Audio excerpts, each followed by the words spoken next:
Welcome to Geethu TV. Kondapalli అనే గ్రామంలో రాణి ప్రసాద్ అనే దంపతులు ఉండేవాళ్ళు. వాళ్ళు ప్రతిరోజు రంగయ్య అనే రైతు దగ్గర కూరగాయలు కొంటూ ఉండేవాళ్ళు. ఈ రాణి ప్రసాద్ అనే దంపతులు చాలా మంచివాళ్ళు. ఎవరికైనా సాయం చేయడానికి ముందుగా వెళ్తూ ఉండేవాళ్ళు. ఒకరోజు రంగయ్య ఆ ఊరిలో ఒక యజమాని కూరగాయలు పండించే తోట అమ్ముతానంటే అది కొనడానికని చాలా ప్రయత్నాలు చేస్తూ ఉంటాడు. కూరగాయలమ్మా, కూరగాయలు, తాజా తాజా కూరగాయలు, రండమ్మా రండి. అమ్మా రండమ్మా, కూరగాయలు తెచ్చాను. ఏంటి రంగయ్య, ఏమైపోయావు ఇన్ని రోజులు? ఎక్కడమ్మా, జమీందార్ గారు కూరగాయల తోట అమ్ముతామన్నారమ్మా. అది కొందామని డబ్బుల కోసం చాలా చోట్ల తిరిగానమ్మా, కానీ ఎక్కడా దొరకలేదు. అవునా రంగయ్య, మంచి పనే కదా, నీవు బాగా డబ్బులు సంపాదించవచ్చు పొలం కొనుక్కుంటే. పోనీ మా వారిని ఎక్కడైనా వడ్డీకి డబ్బులు ఇప్పించమని చెప్పనా? చెప్పు తల్లి, చెప్పి ఆ పుణ్యం కట్టుకో. నాకు డబ్బులు రాగానే బాకీ తీర్చేస్తాను. సరే రంగయ్య, నేను కనుక్కొని చెప్తాను, నీవు కొంచెంసేపు తర్వాత మళ్ళీ రా. అప్పుడు రంగయ్య సరే అమ్మా అని చెప్పి కొన్ని కూరగాయలు రాణి చేతికిచ్చి తిరిగి వెళ్ళిపోతాడు. ఈలోపు ప్రసాద్ ఆఫీస్ నుంచి ఫోన్ వస్తే ఏదో హడావుడిగా మాట్లాడుతూ ఉంటాడు. ఏమండి ఏమండి, మీతో మాట్లాడాలి. అబ్బాబా, ఏంటి నీ గోల? ఏమీ లేదండి, మన కూరగాయలు అమ్మే రంగయ్య కూరగాయల తోట కొందామని డబ్బుల కోసం తిరుగుతున్నాడంట. చాలా మంచివాడండి, ఎక్కడైనా డబ్బులు ఇప్పించరాదు అతనికి. సరేలే, ముందు భోజనం పెట్టు, సేటు గారి దగ్గరికి వెళ్ళి అడుగుతాను. సరే అండి, చిటికెలో పెట్టేస్తాను, తినేసి త్వరగా వెళ్ళిరండి అని చెప్పి రాణి వెంటనే భోజనం పెట్టేస్తుంది. సరే కానీ నువ్వు కూడా తినేసి విశ్రాంతి తీసుకో. సరే అండి, మీరు వెళ్ళే ముందు పని చూసుకుని జాగ్రత్తగా త్వరగా ఇంటికి తిరిగి వచ్చేసేయండి. ఈలోపు నేను రంగయ్య కబురు చేస్తాను. సేటు ఇంటి దగ్గర వరండాలో కూర్చొని టీ తాగుతూ ఉంటాడు. సేటు గారు ఎలా ఉన్నారు?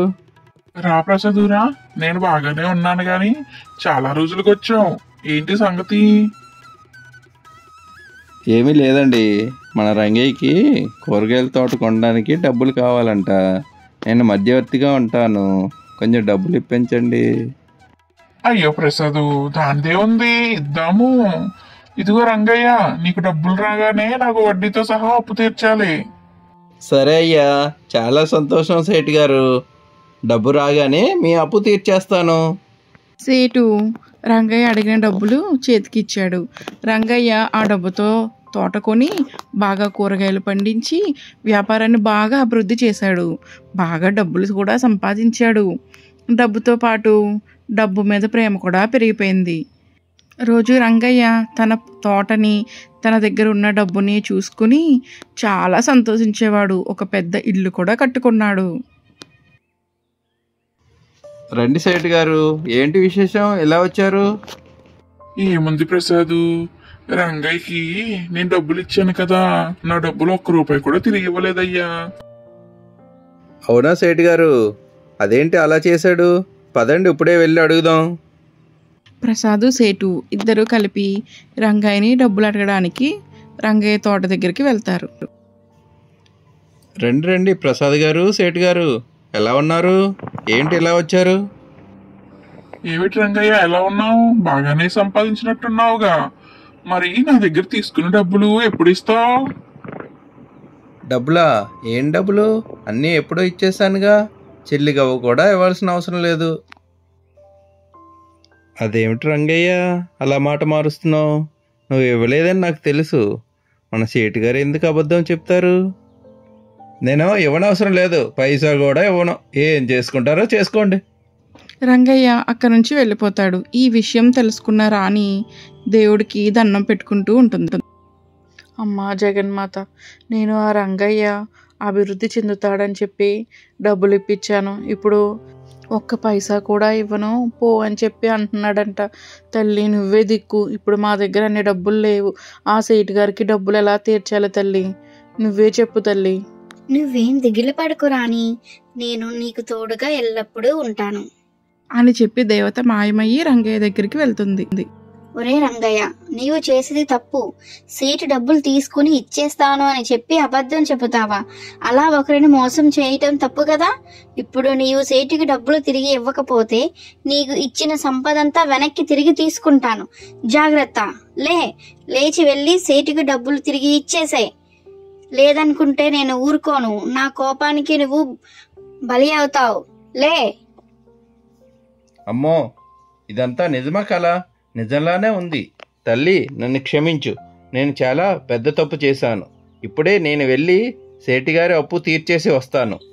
అలా అనుకుంటూ రంగయ్య నిద్ర లేచి భయపడుతూ సేటు దగ్గరికి వెళ్ళి డబ్బులు ఇవ్వడానికి పరుగున వెళ్తాడు. ఈలోపు ప్రసాద్ సేటు దగ్గరికి వచ్చి జరిగిన దానికోసం క్షమాపణలు చెబుతూ ఉంటాడు. సేటు గారు, నన్ను క్షమించండి. ఇదంతా నా వల్లే జరిగింది. రంగయ్య తీసుకున్న అప్పు నేను కొన్ని నెలల్లో చెల్లిస్తాను అని చెబుతూ ఉండగా అక్కడికి పరుగున రంగయ్య వస్తాడు. అయ్యా సేటు గారు, ప్రసాద్ గారు, నన్ను క్షమించండి. అయ్యా, నేను చేసిన తప్పు తెలిసింది. డబ్బుగా ఆశపడి మీ అప్పు ఇచ్చేస్తానని అబద్ధం చెప్పాను. మీ అప్పును వడ్డీతో సహా ఇప్పుడే తీర్చేస్తాను. నన్ను క్షమించండి అయ్యా. పోనీలే రంగయ్య, ఇప్పటికైనా తెలుసుకున్నావు. ఎప్పుడు మనం పరుల సొమ్ముకి ఆశపడకూడదు. చేసిన సహాయం ఎప్పుడూ మర్చిపోకూడదు. ఇది ఎప్పటికైనా గుర్తుపెట్టుకోవాలి. నీకోసం ప్రసాదు ఇప్పుడే డబ్బులు చెల్లిస్తానని చెప్పడానికి వచ్చాడు. అదే మాట్లాడుకుంటున్నాం. ఇంకెప్పుడు ఇలా చేయకు రంగయ్య. సరే అయ్యగారు, బాగా బుద్ధి వచ్చింది అని చెబుతూ వెంటనే సేటు గారికి రంగయ్య డబ్బులు తిరిగి ఇచ్చేస్తాడు. పిల్లలు, ఇప్పుడు తెలిసింది కదా, మనం ఎప్పుడు ఎవరిని మోసం చేయాలి అని చెప్పి చూడకూడదు. ఎప్పుడు మనకి సహాయం చేసిన వారిని మర్చిపోకూడదు. కృతజ్ఞతా భావం అనేది మనలో ఎప్పుడూ ఉండాలి.